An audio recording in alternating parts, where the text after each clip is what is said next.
The prairie lay far and boundless, an ocean of whispering grass and golden dust. Mountains rose to the west, towering as if they were ancient sentinels, holding the secrets of men long past. And on the outskirts of a still town, where his name was never mentioned, resided Elias. He was 31, a man forged in silence and isolation, a ruggedly handsome man, sun-stained stone, strong, worn, and resilient. He was rich in cattle and land, but impoverished in all that breathed meaning into life. Elias wrapped himself in silence like armor. Each unspoken word pounded deep into him until it was part of his bones. No one in the town actually knew him. They merely speculated. There were whispers of betrayal, some of shame too deep to be forgiven.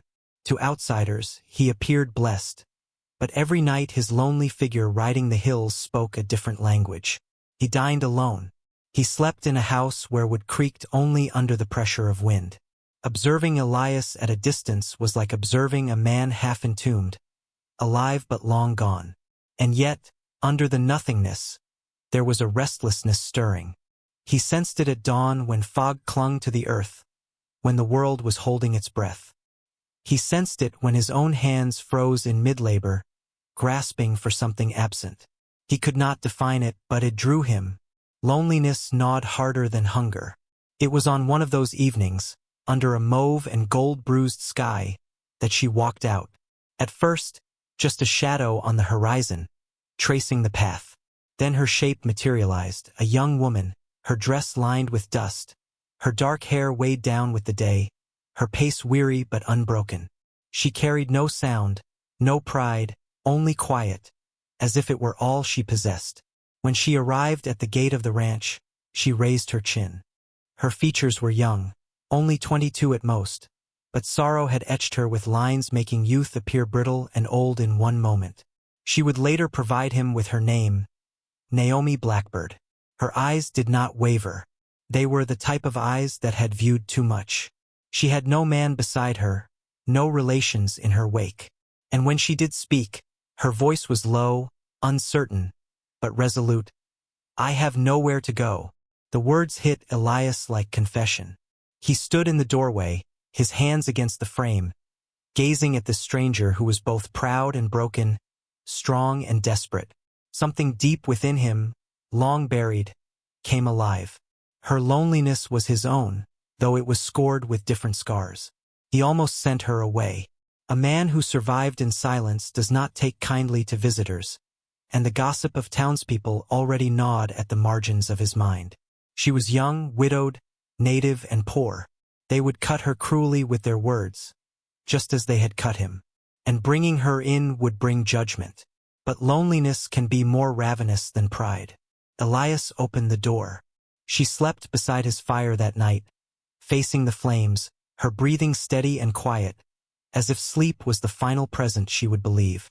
Elias couldn't sleep, listening, the rustle of fabric, the cadence of breathing.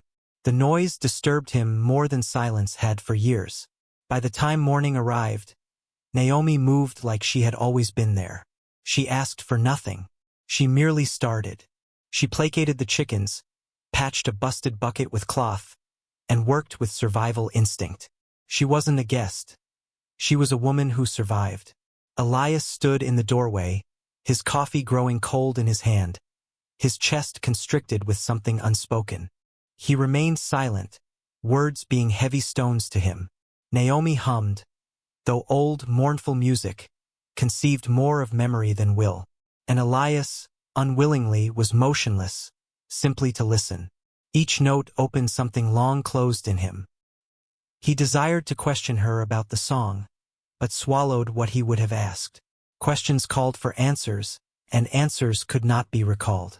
The days fell into pattern. Bread that was abandoned on the table became stew cooked by nightfall.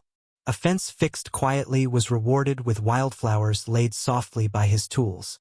Tentatively, gently, they started to move around one another like two rivers joining.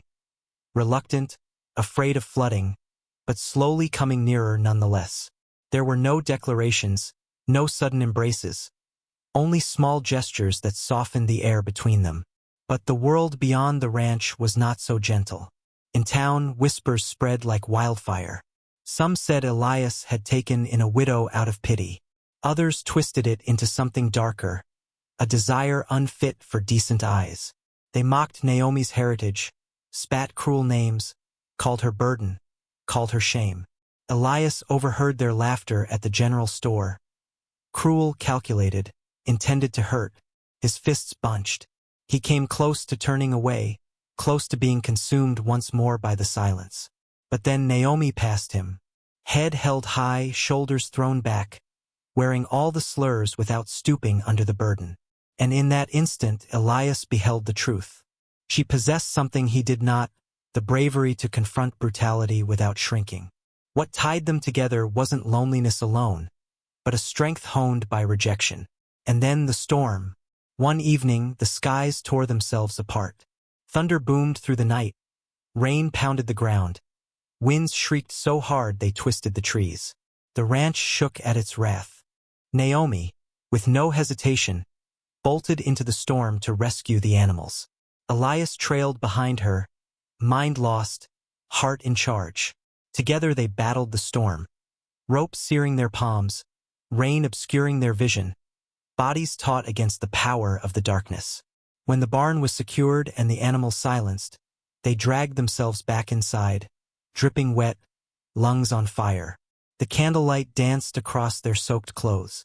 Elias's hands trembled, not with cold, but with the proximity of her. Naomi perched next to the fire, her skirt clinging, her eyes reflecting the fire. Unthinkingly, he took her hands, steadying them in his own.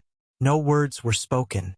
The stillness between them ceased to be a wall but a bridge, and within the silence, a promise was sealed.